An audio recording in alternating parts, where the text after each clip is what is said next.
नमस्कार, मी दीपक राऊत तुमचे स्वागत करतो आजच्या शेअर मार्केट अपडेटमध्ये.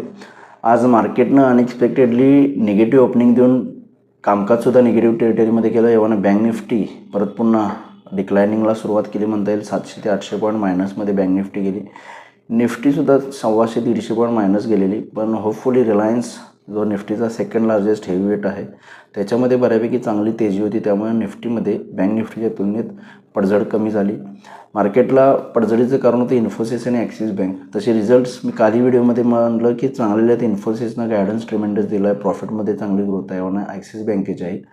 पण थोडंसं ॲसेट क्वालिटी कालही म्हटलेलं मी की प्रोव्हिजनिंग वाढलेली आहे ॲक्सिस बँकेची 1000 कोटीहून 2100 करोड. त्यामुळे मला वाटतं ॲक्सिस बँकेची पिटाई झाली, पण इन्फोसिसची समूह का स्टॉकमध्ये पिटाई झाली हे समजलेलं नाही आहे.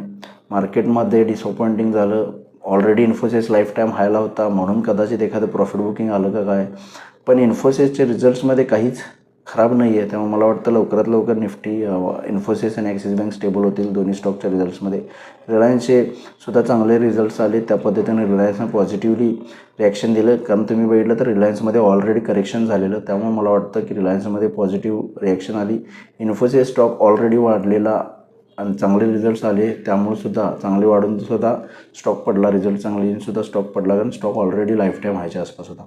ॲक्सिस बँकमध्ये समाव मी समजू शकतो की थोडंसं प्रोव्हिजनिंग वाढल्यामुळे कदाचित फिअर आहे की काय, पण ओव्हरऑल रिझल्ट्स तिन्ही स्टॉक्सचे चांगले होते. पण मार्केटमध्ये मात्र थोडे या दोन स्टॉकला घेऊन निगेटिव्ह रिॲक्शन आल्यामुळं, पर्टिक्युलर बँक निफ्टीमुळं जास्त पडझड झाल्यामुळं निफ्टीवर दबाव राहिला आणि एक निगेटिव्ह आणि खराब सेशन आपल्याला बघायला मिळालं. आणि क्लोजिंगसुद्धा परत पुन्हा एक महत्त्वपूर्ण लेवलच्या आसपास आहे. पडण्याचं मागं दुसरे कारण एफ आयचं सेलिंग आहे. 3300 करोडची विक्री एफ आयने आज केली. त्या बाजूला 2500 करोडची खरेदी डी आयने केली. एफ आयचं सेलिंग 3000 ते 5000 करोडच्या आसपासचं कंटिन्युअसली आहे. जोपर्यंत एफ आय सेलिंग करत आहेत तोपर्यंत मला वाटतं मार्केटमध्ये निश्चित हायर लेवलवरून प्रॉफिट बुकिंग येईल, डिक्लायनिंग बघायला मिळेल. एफ आयचं सेलिंग कधी थांबेल तर मे बी बॉन्ड यील्ड्स 4.5% आत आल्यानंतर आणि डॉलर इंडेक्समध्ये थोडंसं शिथिलता आल्यानंतर. डॉलर इंडेक्स लाईफ टाईम हायच्या आसपास आहे, 109च्या आसपास. तो थोडा खाली आला 106-7, तर मला वाटतं थोडंसं मार्केटमध्ये एफ आयचं बाईंग येऊ शकतं. तर ओव्हरऑल व्हेरियस रिझन्स आहेत आणि त्यापैकी एक मार्केटला चांगल्या रिझल्ट्सला निगेटिव्ह रिॲक्शन जे ॲज युज्युअल मार्केट देतं त्या पद्धतीनं बघायला मिळालं. पण मला वाटतं समोर स्टॉक्स लवकरात लवकर बॉटम ग्राउंड करतील आणि वरती जाण्याचा निश्चित प्रयत्न करतील इन्फोसिस, ॲक्सिस बँक. मग सोमवारी नेक्स्ट वीकमध्ये बघायला झालं तर नेक्स्ट वीकमध्ये सुद्धा बरेच रिझल्ट्स आले नाहीत हेवी वेट्सचे. जसे लागतील आपण त्या दिवशी बघू. रोज 1 ना 2 शेअरचे निफ्टीच्या टॉप 50मधले शेअर्सचे रिझल्ट्स आहेत, त्यानुसार मार्केट रिॲक्शन देईल वेरियस प्रमाणात. इंडेक्स लेवल बाबतीत बोलायचं झालं तर निफ्टीला 23,100 आणि 23,000 स्ट्रॉंग सपोर्ट झोन आहे. 23,350च्या वर गेला तरच फर्दर रिकव्हरी येऊ शकते, एक शॉर्ट कवरिंग येऊ शकते 23,500 एवढा त्याच्याही वरती.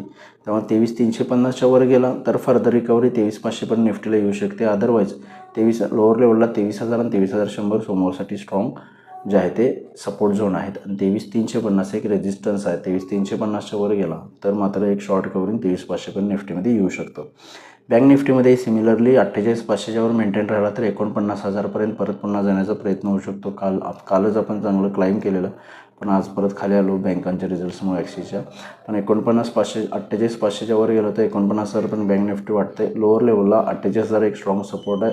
जर 48,500च्या खाली आलं तर 48,000 पण बँक निफ्टी येऊ शकते. या अनुषंगानं तुम्ही निफ्टी बँक निफ्टीमध्ये ट्रेड करू शकता. आज फारसं कोणत्या मोठ्या दिग्गज कंपनीचा रिझल्ट्स आलेला नाही आहे. विप्रोचा आला आहे. विप्रोचे चांगले रिझल्ट्स आले आहेत. प्रॉफिट जे आहेत मार्केटच्या एक्सपेक्टेशनपेक्षा चांगलेले आहेत. रेव्हेन्यू ग्रोथ चांगलेली आलेली आहे. मला वाटतं आता बघणं गरजेचं आहे की विप्रोची रिॲक्शन सोमवारी कशा पद्धतीने येते. आज 1296 शेअर्स वाढले, त्याबद्दल 1220 शेअर्स पडलेत. निफ्टीमध्ये 29 शेअर्स वाढले, त्याबद्दल 21 शेअर्स पडलेत. मिक्स शो आहे.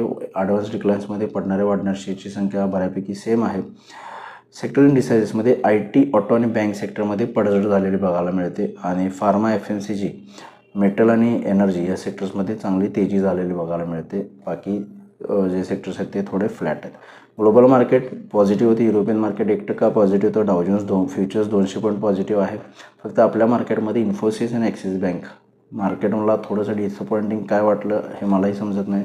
पण या दोन स्टॉक्समध्ये जे काही पडझड झाले 5-5%चे, त्यामुळे निफ्टी आणि बँक निफ्टीमध्ये दबाव बघायला मिळतो. अदरवाईज हे दोन स्टॉक जर बऱ्यापैकी पॉझिटिव्ह असते तर निश्चित आपलंसुद्धा सेशन पॉझिटिव्ह असतं. तर बघूया मार्केट नेक्स्ट वीक आणि सोमवारी कशा पद्धतीने बिहेव होते.